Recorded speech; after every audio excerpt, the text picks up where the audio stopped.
Captain வந்து real எம்ஜிஆராக வாழ்ந்தவர். அதனால தான் மக்களே அவரை வந்து கருப்பு எம்ஜிஆர் அப்படின்னு மக்கள் அவங்கள அழைச்சாங்க. தன்னுடைய மானசீக குருவாக கேப்டன் வந்து எம்ஜிஆரை திரையுலகிலும் சரி அரசியலிலும் எல்லா இடத்துலையுமே எம்ஜிஆரை முன்னிலைப்படுத்தி கேப்டன் என்னுடைய மானசீக குரு அவர் தான்.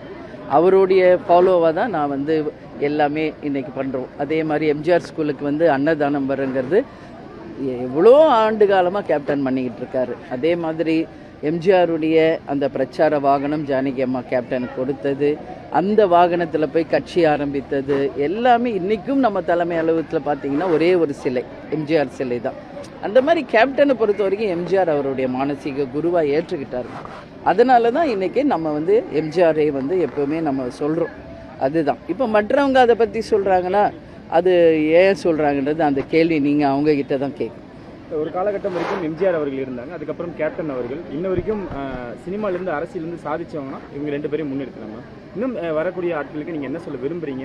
அது கேப்டன் அவர்களோட அந்த தாக்கத்தை எப்படி வர்றவங்களுக்கு நம்ம வந்து அட்வைஸ் பண்ணுறதுக்கெல்லாம் ஒன்றும் இல்லைங்க. ஏதோ ஒரு டிசிஷன் எடுத்து தான் வர்றாங்க.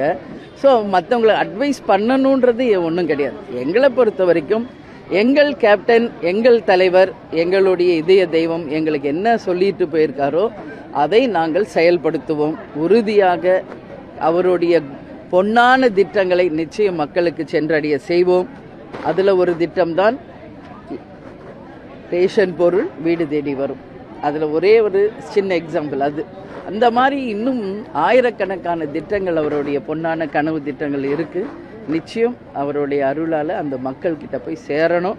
அது மட்டும் கிடையாதுங்க, அவர் எங்களுக்கு என்ன சொல்லியிருக்காரோ தலைமையிலிருந்து கீழே தொண்டர்கள் வரைக்கும் அவரை நாங்கள் எப்பவும் ஃபாலோ பண்ணுவோம். அவர் தான் எங்களை பொறுத்த வரைக்கும் எங்கள் இதய தெய்வம். இன்றைக்கி நம்மளிடையே இல்லையனாலும் அவர் தெய்வமாக இருந்து நம்மளை வழி நடத்திக்கிட்டு இருக்கார். அதை தான் நாங்கள் உறுதியாக நம்புகிறோங்க.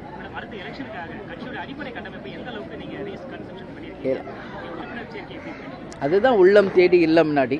எல்லா ஊர்லேயும் இன்றைக்கி பூத் கமிட்டி அமைச்சாச்சு, BL2 ஃபார்ம் பண்ணியாச்சு, உறுப்பினர் சேர்க்கை ஒரு பக்கம் போயிட்டுருக்கு. தமிழ்நாட்டிலேயே இன்றைக்கி அனைத்து தொகுதிகளிலும், அதாவது 234 தொகுதிகளும் பூத் கமிட்டி இருக்கிற ஒரே அமைப்பு ஆளும் கட்சி, ஆண்ட கட்சி, அடுத்தது தேசிய முற்போக்கு திராவிட கழகம். அதனால் இன்றைக்கி எங்களுடைய கட்சியினுடைய வளர்ச்சி மிகப்பெரிய அளவில் இருக்குது. அது மட்டும் இல்லை, எல்லா இடத்துலையும் பூத் கமிட்டி அமைச்சு தேர்தலுக்கு நாங்கள் தயாராகி கொண்டிருக்கிறோம். அது மட்டும் கிடையாதுங்க, கேப்டனுடைய பிளெஸ்ஸிங்னால மிகப்பெரிய ஒரு எழுச்சி வருது. கேப்டன் கொஞ்சம் சிக்கானப்போ கட்சி தொய்வடைந்தது உண்மை. இன்னைக்கு அவர் மறைந்து கட்சியை இன்னைக்கு கேப்டன் தலை நிமிர வச்சுட்டார். நான் தலை குனிந்தாலும் என்னுடைய தொண்டனை தலை குனிய வைக்க மாட்டேன்னு சொல்லுவார்.